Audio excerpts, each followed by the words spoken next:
जिस प्रकार से डिप्टी कमिश्नर कैथल ने बैन लगाया, मैं समझता हूँ उसने प्रजातंत्र की धज्जियाँ उड़ाई हैं और अभिव्यक्ति की आज़ादी पर करारा चोट की है।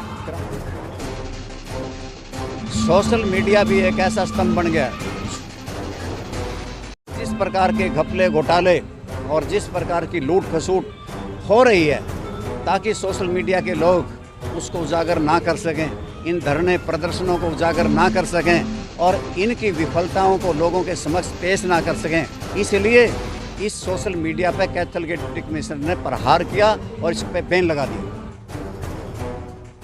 इस प्रदेश के अंदर जब से भाजपा जसपा की सरकार आई है, लूटपाट की, हत्या की, डकैती की, एटीएम लूटने की, फिरौती की घटनाएं निरंतर बढ़ रही है। ये कोई मुद्दे हैं? भाई चलो उसमें ये भारतीय जनता पार्टी और जसपा की सरकार किसान विरोधी है। इन्होंने किसानों को ट्यूबवेल देने की जो पॉलिसी बनाई है वो किसान विरोधी है। तरह तरह की शर्तें लगा करके पहले कोठा बनाएंगे, फिर भूमिगत पाइपलाइन बिछाएंगे और फिर फव्वारा सिस्टम लगाएंगे। यानी कि इतनी शर्तें नहीं, इन्होंने कह दिया कि पहले मोटर खरीदेंगे और मोटर खरीदवा दी। यानी कि हज़ारों करोड़ रुपए किसानों के बर्बाद कर दिए और आज 80,000 दरखास्तें एप्लीकेशंस पेंडिंग हैं ट्यूबवेल कनेक्शन के लिए हरियाणा सरकार के पास, और कोई भी ट्यूबवेल कनेक्शन नहीं दिया जा रहा, जिसकी वजह से आज किसानों का ये धरना चौथे दिन में प्रवेश कर गया और मैं भी इनको साथ समर्थन करने आया हूँ। माजरा साहब, सरकार कहती है कि किसानों की आय दुगनी करेंगे और कृषियों को जो है आधुनिक तकनीकी से जो अब आगे कृषि कर पाएंगे, तो इसको लेकर क्या कहना चाहेंगे? क्योंकि ट्यूबवेल कनेक्शन दिए नहीं रहे, कृषि कैसे संभव हो पाएगी? आपको पता ही है कि स्वामीनाथन आयोग की रिपोर्ट जिस प्रकार से आई थी कि उसमें ये कहा गया था कि ट्यूबवेल के कनेक्शन तत्परता से दिए जाएंगे, और स्वामीनाथन आयोग रिपोर्ट को लागू करने में जिस प्रकार से सुप्रीम कोर्ट में जनहित याचिका की सुनवाई में भारतीय जनता पार्टी ने एक एफिडेविट दिया, हलफनामा दिया कि हम इसे लागू ही नहीं कर सकते। फिर किसानों के हाथ में जुमजना दे दिया कि 2022 में हम किसानों की आय दुगनी कर देंगे। खाद के रेट बढ़ाकर जिस प्रकार से किसानों को खाद मिली लाइनों में लग करके, क्या ये इस प्रकार से किसानों की आमदन बढ़ाएंगे? कीटनाशक दवाइयों के रेट डबल कर दिए और जिस प्रकार से ना ट्यूबवेल कनेक्शन, ना खाद, ना बीज, ना कीटनाशक दवाइयाँ, पेट्रोल डीजल सब महंगा, तो इस प्रकार से किसानों की आय तो आधी होगी। किसान कर्जे के बोझ के नीचे दब गया और किसान आत्महत्याएं करने के लिए मजबूर हो गया। माजरा साहब, हर वर्ग जो है वो प्रदर्शन करते हुए नजर आता है, चाहे वो युवा हो, किसान हो या अध्यापक हो, हर वर्ग जो है सरकार के खिलाफ प्रदर्शन कर रहा है। लेकिन इनकी आवाज़ उठाने वाला सोशल मीडिया को भी बैन जो है वो सरकार करने जा रही है। इसके पीछे क्या कारण मानते हैं और सरकार क्या करने जा रही है? आप ये मानते हैं कि इस प्रदेश के अंदर महंगाई जहाँ बढ़ी है वहाँ बेरोजगारी है। आप भली प्रकार से सरकार की जो वास्तविकता है लोगों के सामने पेश करते हैं। सोशल मीडिया भी एक ऐसा स्तंभ बन गया है। सोशल मीडिया, इलेक्ट्रॉनिक मीडिया, ये अपने अपने इदारे हैं और लोकतंत्र में इनकी भी अहम भूमिका है। जिस प्रकार से डिप्टी कमिश्नर कैथल ने बैन लगाया, मैं समझता हूँ उसने प्रजातंत्र की धज्जियाँ उड़ाई हैं और अभिव्यक्ति की आज़ादी पर करारी चोट की है।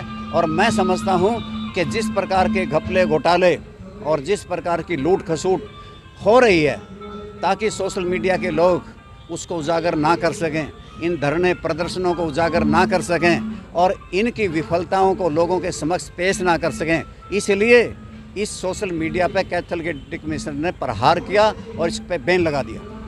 मगर साहब, अगर कलायत की बात करें, लगातार फिरौती या फिर पीछे मर्डर भी हुआ, गोलियां चल रही हैं, क्या कुछ कहेंगे? लास्ट बात, इस प्रदेश के अंदर जब से भाजपा जसपा की सरकार आई है, लूटपाट की, हत्या की, डकैती की, एटीएम लूटने की, फिरौती की घटनाएं निरंतर बढ़ रही हैं और वहाँ पे कैथल जिला और कलायत विधानसभा क्षेत्र भी अछूता नहीं रहा।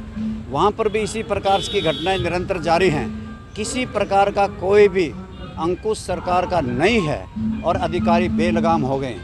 आज आपके सामने ही तो है कि वो कहा था कि 3-4 रोज़ में हम सारे कलायत में फायरिंग करने वाले, फिरौती मांगने वालों को बेनकाब कर देंगे। आज तक तो कोई गिरफ्तार हुआ नहीं। किस प्रकार की सरकार है? लोगों से जनसंपर्क में पहले से ही रहता हूँ और मैं जहाँ तक धरने, प्रदर्शन, जलसे, जुलूस उनमें मैं शामिल होता रहता हूँ और इसी प्रकार से गांव-गांव में जा कर के इस सरकार की विफलताओं को लोगों तक पहुँचाने में लगा हुआ हूँ। और मैं समझता हूँ और हमने ये ठान भी ली कि जिस प्रकार से लूट छूट हो रही है, चाहे वो रजिस्ट्री घोटाले हुए हों, चाहे धान घोटाला हुआ हो, चाहे शराब घोटाला हो, पेपर लीक घोटाला हुआ, चाहे SPSC में पैसे पकड़े गए, चाहे वो HSSC के पेपर लीक हुए या उनमें पैसे जिस प्रकार से अर्जित किए जा रहे हैं, पैसों से नौकरी बंदरबांट की जा रही है, उन सारी बातों को लोगों तक पहुंचा रहे हैं। महंगाई को, बेरोज़गारी को लोगों तक पहुंचाया जा रहा है कि आज किस प्रकार से फ़ौज की भर्ती बंद कर दी, रेलवे की भर्ती बंद कर दी, निजीकरण की ओर सरकार का ध्यान है, बड़े बड़े इदारों को बेचा जा रहा है। रामपाल माजरा का जनसंपर्क जन क्रांति बन जाए, युवाओं को क्या संदेश देंगे? मैं युवाओं को विशेष तौर से हर कदम कदम पे ये कहना चाहता हूँ कि जिस प्रकार से आज मायूस है युवा, और युवा आज हमारे यहाँ तो ये ट्रेंड आ गया युवाओं में कि इस सरकार से उन्हें किसी प्रकार की आशा नहीं रही, कोई नौकरी की आशा नहीं, कोई रोज़गार की आशा नहीं। अब तो वो विदेशों की तरफ मुँह कर चुके हैं और हमारा इस इलाके का विदेशों में नौजवान जब चला जाएगा तो ये समझ लेना कि यहाँ की अर्थव्यवस्था के मजबूत करने के लिए युवाओं का अहम योगदान होता है, वो भी कमज़ोर होगी। जब बूढ़ा यहाँ पे रहेगा और नौजवान विदेशों में जाएगा तो मैं उन नौजवानों से विशेष तौर से कहता हूँ कि वो अपने लिए संघर्ष करें। और जिस प्रकार से एक साथी ने फ़ौज की तैयारी करते करते वो आत्महत्या कर ली, मैं समझता हूँ कि वो बेबसी थी, वो समझ चुका था कि अब ज़िंदगी में अंधेरा है। नौजवान अपने इस जीवन को अंधेरा ना समझें और अपना जीवन के लिए संघर्ष करें और तो समझ में बढ़ाने का काम करें।